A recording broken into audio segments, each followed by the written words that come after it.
जय श्रीमन्नारायण। लक्ष्मी नारायण। मेरे भक्ति सागर 1260 राधे चैनल में आप सभी भक्तों का स्वागत है। आप सभी भक्तों पर विष्णु भगवान की कृपा बनी रहे। बृहस्पतिवार व्रत कथा, इसे पूरा सुनना भक्त, ज़्यादा से ज़्यादा शेयर करना, लाइक शेयर सब्सक्राइब जरूर करना, कमेंट में जय श्रीमन्नारायण जरूर लिखना। भारत वर्ष में एक प्रतापी और दानी राजा राज्य करता था। वह नित्य गरीबों और ब्राह्मणों की सहायता करता था। ये बात उसकी रानी को अच्छी नहीं लगती थी।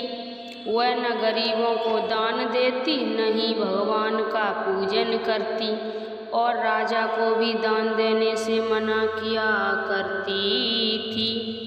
एक दिन राजा शिकार खेलने वन को गए थे, तो रानी महल में अकेली थी। उसी समय बृहस्पति देव साधु भेष में राजा के महल में भिक्षा के लिए गए और भिक्षा मांगी।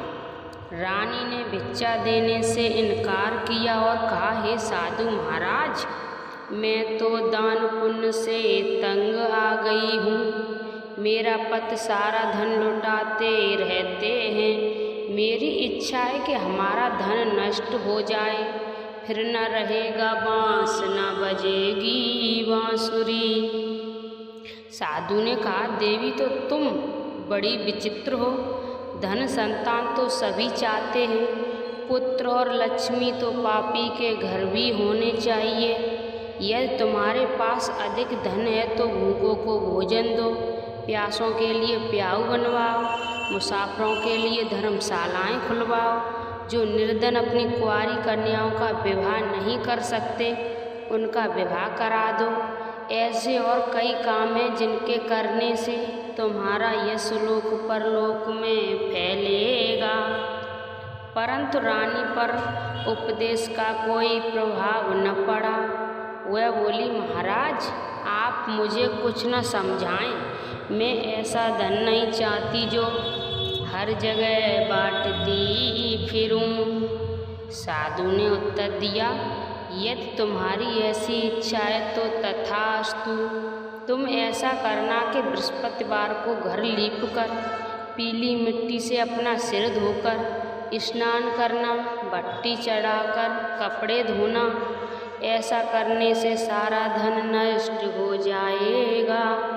इतना कहकर वह साधु महाराज वहाँ से आलोप हो गए। साधु के अनुसार कई बातों को पूरा करते हुए रानी को केवल 3 बृहस्पतिवार ही बीते थे कि उसकी समस्त धन संपत्ति नष्ट हो गई। भोजन के लिए राजा का परिवार तरसने लगा। एक दिन राजा ने रानी से बोला कि हे रानी, यही तुम रहो, मैं दूसरे देश को जाता हूँ, क्योंकि यहाँ पर सभी लोग मुझे जानते हैं, इसलिए मैं कोई छोटा कार्य नहीं कर सकता। ऐसा कहकर राजा परदेश चला गया। वहाँ वह जंगल में लकड़ी काट कर लाता और शहर में बेचता। इस तरह वह अपना जीवन व्यतीत करने लगा। इधर राजा के परदेश जाते ही रानी और दासी दुखी रहने लगीं। एक बार जब रानी और दासी को 7 दिन तक बिना भोजन के रहना पड़ा, तो रानी ने अपनी दासी से कहा, हे दासी, पास ही नगर में मेरी बहन रहती है, वह बड़ी धनवान है। तू उसके पास जा और कुछ ले आ, ताकि थोड़ी बहुत गुजर बसर हो जाए। दासी रानी की बहन के पास गई। उस दिन गुरुवार था और रानी की बहन उस समय बृहस्पतिवार का व्रत कथा सुन रही थी। दासी ने रानी की बहन को अपनी सारी संदेश दिया, लेकिन रानी की बड़ी बहन ने कोई उत्तर नहीं दिया। जब दासी को रानी की बहन से कोई उत्तर नहीं मिला तो बहुत दुखी हुई और उसने क्रोध भी आया। दासी ने वापस आकर रानी को सारी बात बता दी। सुनकर रानी ने अपने भाग्य को कोसा। उधर रानी की बहन ने सोचा कि मेरी बहन की दासी आई थी, परंतु मैं उससे नहीं बोली, इससे बहुत दुखी हुई होगी। कथा सुनकर और पूजन समाप्त करके वह अपनी बहन के घर आई और कहने लगी, हे बहन, मैं बृहस्पतिवार का व्रत कर रही थी। तुम्हारी दासी मेरे घर आई थी, परंतु जब तक कथा होती है तब तक न तो उठते हैं और न ही बोलते हैं, इसलिए मैं नहीं बोली। कहो दासी क्यों गई थी? रानी बोली, बहन तुमसे क्या छिपाऊं, हमारे घर में खाने तक को अनाज नहीं था। ऐसा कहते कहते रानी की आंखें भर आईं। उसने दासी समेत पिछले 7 दिनों से भूखे रहने तक की बात अपनी बहन को विस्तार पूर्वक सुना दी। रानी की बहन बोली, देखो बहन, भगवान बृहस्पति सबकी मनोकामना पूर्ण करते हैं। देखो शायद तुम्हारे घर में अनाज रखा हो। पहले तो रानी को विश्वास नहीं हुआ, पर बहन के आग्रह करने पर उसने अपनी दासी को अंदर भेजा तो उसे सचमुच अनाज से भरा एक घड़ा मिल गया। ये देखकर दासी को बड़ी हैरानी हुई। दासी रानी से कहने लगी, हे रानी, जब हमको भोजन नहीं मिलता तो हम व्रत तो ही करते हैं, इसलिए क्यों ना इससे व्रत और कथा की विधि पूछ ली जाए ताकि हम भी व्रत कर सकें। तब रानी ने अपनी बहन से बृहस्पतिवार के व्रत के बारे में पूछा। उसकी बहन ने बताया कि बृहस्पतिवार के व्रत में चने की दाल और मुनक्का से विष्णु भगवान का केले की जड़ में पूजन करें तथा दीपक जलाएं, व्रत कथा सुने और पीला भोजन ही करें। इससे बृहस्पति देव प्रसन्न होते हैं। व्रत और पूजन विधि बताकर रानी की बहन अपने घर को लौट गई। 7 दिन के बाद जब गुरुवार आया तो रानी और दासी ने व्रत रखा। गुड़साल में जाकर चना और गुड़ लेकर आई, फिर उसके केले की जड़ तथा विष्णु भगवान का पूजन किया। अब पीला भोजन कहाँ से आए, इस बात को लेकर दोनों बहुत दुखी थे, चूँकि उन्होंने व्रत रखा था, इसलिए बृहस्पति देव उनसे प्रसन्न थे। इसलिए वे एक साधारण व्यक्ति का रूप धारण कर 2 थालों में सुंदर पीला भोजन दासी को दे गए। भोजन पाकर दासी प्रसन्न हुई और फिर रानी के साथ मिलकर भोजन ग्रहण किया। उसके बाद वे सभी गुरुवार को व्रत और पूजन करने लगी।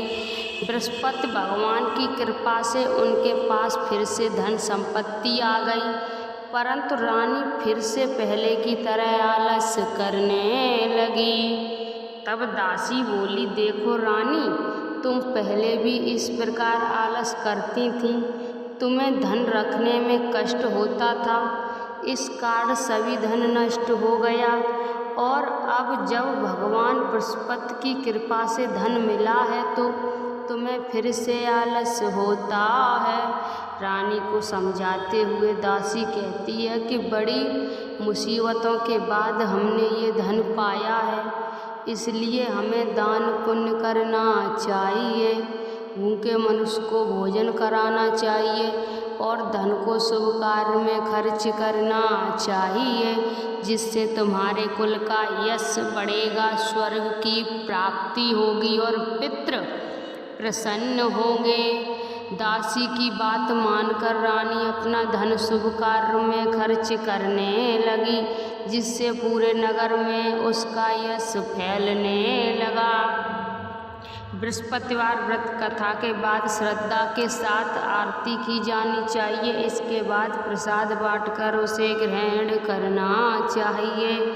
एक दिन राजा दुखी होकर जंगल में एक पेड़ के नीचे आसन जमाकर बैठ गया। वह अपनी दशा को याद करके व्याकुल होने लगा। बृहस्पतिवार का दिन था। एकाएक उसने देखा कि निर्जन वन में एक साधु प्रकट हुए। वह साधु वेश में स्वयं बृहस्पति देवता थे। लकड़हारे के सामने आकर बोले, हे लकड़हारे, इस सुनसान जंगल में तू चिंता मगन क्यों बैठा है? लकड़हारे ने दोनों हाथ जोड़कर प्रणाम किया और उत्तर दिया, महात्मा जी, आप सब कुछ जानते हैं, मैं क्या कहूँ। ये कहकर रोने लगा और साधु को अपनी आत्मकथा सुनाई। महात्मा जी ने कहा, तुम्हारी स्त्री ने बृहस्पति दिन बृहस्पति भगवान का निरादर किया है, जिसके कारण रुष्ट होकर उन्होंने तुम्हारी ये दशा कर दी है। अब तुम चिंता को दूर करके मेरे कहने पर चलो तो तुम्हारे सब कष्ट दूर हो जाएंगे और भगवान पहले से भी अधिक संपत्ति देंगे। तुम बृहस्पति देव के दिन कथा किया करो। 2 पैसे के चने मुनक्का लाकर उसका प्रसाद बनाया करो और शुद्ध जल में लोटे में शक्कर मिलाकर अमृत तैयार करो। कथा के पश्चात अपने सारे परिवार और सुनने वाले प्रेमियों में अमृत प्रसाद बांटकर आप भी ग्रहण करो। ऐसा करने से भगवान तुम्हारी सब मनोकामना पूरी करेंगे। साधु के ऐसे वचन सुनकर लकड़हारा बोला, हे प्रभु, मुझे लकड़ी बेचकर इतना पैसा नहीं मिलता जिससे भोजन के उपरांत कुछ बचा सकूं। मैंने रात्र में अपनी स्त्री को व्याकुल देखा है। मेरे पास कुछ भी नहीं है जिससे मैं उसकी खबर मंगा सकूं। साधु ने कहा, हे लकड़हारे, तुम किसी बात की चिंता मत करो। बृहस्पति के दिन तुम रोजाना की तरह लकड़ी लेकर शहर को जाओ। तुमको रोज से दोगुना धन प्राप्त होगा, जिससे तुम भली भांति भोजन कर लोगे तथा बृहस्पति देव की पूजा का सामान भी आ जाएगा। इतना कहकर साधु अंतर्ध्यान हो गए। धीरे धीरे समस्त व्यतीत होने पर फिर वही बृहस्पतिवार का दिन आया। लकड़हारा जंगल से लकड़ी काटकर किसी शहर में बेचने गया। उसे उस दिन और दिन से अधिक पैसा मिला। राजा ने चना गुड़ आदि लाकर गुरुवार का व्रत किया। उस दिन से उसके सभी कलेश दूर हुए। परंतु जब दोबारा गुरुवार का दिन आया तो बृहस्पतिवार का व्रत करना भूल गया। इस कारण बृहस्पति भगवान नाराज हो गए। उस दिन उस नगर के राजा ने विशाल यज्ञ का आयोजन किया तथा शहर में ये घोषणा करा दी कि जो कोई भी मनुष्य अपने घर में भोजन न बनावे न आग जलावे, समस्त जनता मेरे यहाँ भोजन करने आवे। इस आज्ञा को जो न मानेगा उसे फांसी की सजा दी जाएगी। इस तरह की घोषणा संपूर्ण नगर में करवा दी गई। राजा की आज्ञा अनुसार शहर के सभी लोग भोजन करने गए, लेकिन लकड़हारा कुछ देर से पहुंचा। इसलिए राजा उसको अपने साथ घर लेवा ले गए और ले जाकर भोजन करा रहे थे तो रानी की दृष्टि उस खुटी पर पड़ी जिस पर उसका हार लटका हुआ था। वह वहाँ पर दिखाई नहीं दिया। रानी ने निश्चय किया कि मेरा हार इस मनुष्य ने चुरा लिया है। उसी समय सिपाहियों को बुलाकर उसको कारागार में डलवा दिया। जब लकड़हारा कारागार में पड़ गया और बहुत दुखी होकर विचार करने लगा कि न जाने कौन से पूर्व जन्म के कर्म से मुझे ये दुख प्राप्त हुआ है, और उसी साधु को याद करने लगा जो कि जंगल में मिला था। उसी समय तत्काल बृहस्पति देव साधु के रूप में प्रकट हुए और उसी दशा को देखकर कहने लगे, अरे मूर्ख, तूने बृहस्पति देव की कथा नहीं करी, इस कारण तुझे दुख प्राप्त हुआ। अब चिंता मत कर, बृहस्पतिवार के दिन कारागार के दरवाजे पर 4 पैसे पड़े मिलेंगे। उससे तू बृहस्पति देव की पूजा करना और सभी कष्ट दूर हो जाएंगे। बृहस्पति देव के दिन उसे 4 पैसे मिले। लकड़हारे ने कथा कही। उसी रात को बृहस्पति देव ने उस नगर के राजा को सपन में कहा कि हे राजा, तुमने जिस आदमी को कारागार में बंद कर दिया है वह निर्दोष है, वह राजा है, उसे छोड़ देना। रानी का हार उसी कुटी पर लटका है। अगर तू ऐसा नहीं करेगा तो मैं तेरे राज्य को नष्ट कर दूंगा। इस तरह रात्र को सपन को देख राजा प्रायःकाल उठा और खूंटी पर हार देखकर लकड़हारे को बुलाकर क्षमा मांगी तथा लकड़हारे को योग्य सुंदर वस्त्र आभूषण देकर विदा कर दिया। बृहस्पति देव की आज्ञा अनुसार लकड़हारा अपने नगर को चल दिया। राजा ने जब अपने नगर के निकट पहुंचा तो उसने बड़ा आश्चर्य हुआ। नगर में पहले से अधिक बाग, तालाब, कुएं तथा बहुत सी धर्मशालाएं, मंदिर आदि बन गई। राजा ने पूछा, यह किसका बाग और धर्मशाला है? तब नगर के सब लोग कहने लगे, ये सब रानी और बांदी के हैं। तो राजा को आश्चर्य हुआ और गुस्सा भी आया। जब रानी ने ये खबर सुनी कि राजा आ रहे हैं तो उन्होंने बांदी से कहा कि हे दासी, देख राजा हमको कितनी बुरी हालत में छोड़ गए थे। हमारी ऐसी हालत देखकर वह लौट न जाए, इसलिए तू दरवाजे पर खड़ी हो जा। आज्ञा अनुसार दासी दरवाजे पर खड़ी हो गई। राजा आए तो उन्हें अपने साथ लेवा लाई। तब राजा ने क्रोध करके अपनी रानी से पूछा कि ये धन तुम्हें कैसे प्राप्त हुआ? तब उन्होंने कहा, हमें ये सब धन बृहस्पति देव के इस व्रत के प्रभाव से हुआ। राजा ने निश्चय किया कि 7 रोज बाद तो सभी बृहस्पति देव का पूजन करते हैं, परंतु मैं प्रतिदिन 3 बार कहानी तथा रोज व्रत किया करूँगा। अब हर समय राजा के दुपट्टे में चने की दाल बंधी रहती तथा दिन में 3 बार कहानी कहता। एक रोज राजा ने विचार किया कि चलो अपनी बहन के यहाँ हो आवे। इस तरह निश्चय कर राजा घोड़े पर सवार हो अपनी बहन के यहाँ को चलने को लगा। मार्ग में उसने देखा कि कुछ आदमी एक मुर्दे को लिए जा रहे हैं। उन्हें रोककर राजा कहने लगा, अरे भाइयों, मेरी बृहस्पति देव की कथा सुन लो। वे बोले, लो, हमारा तो आदमी मर गया है, इसको अपनी कथा की पड़ी है। परंतु कुछ आदमी बोले, अच्छा कहो, हम तुम्हारी कथा भी सुनेंगे। राजा ने दाल निकाली और जब कथा आदि हुई कि मुर्दा हिलने लगा और जब कथा समाप्त हो गई तो राम राम करके मनुष्य उठकर खड़ा हो गया। आगे मार्ग में उसे एक किसान खेत में हल चलाता मिला। राजा ने उसे देखा और उससे बोले, अरे भाइयों, तुम मेरी बृहस्पतिवार की कथा सुन लो। किसान बोला, जब तक मैं तेरी कथा सुनूंगा तब तक तो 4 हरैया जोत लूँगा। जा अपनी कथा किसी और को सुनाना। इस तरह राजा आगे चलने लगा।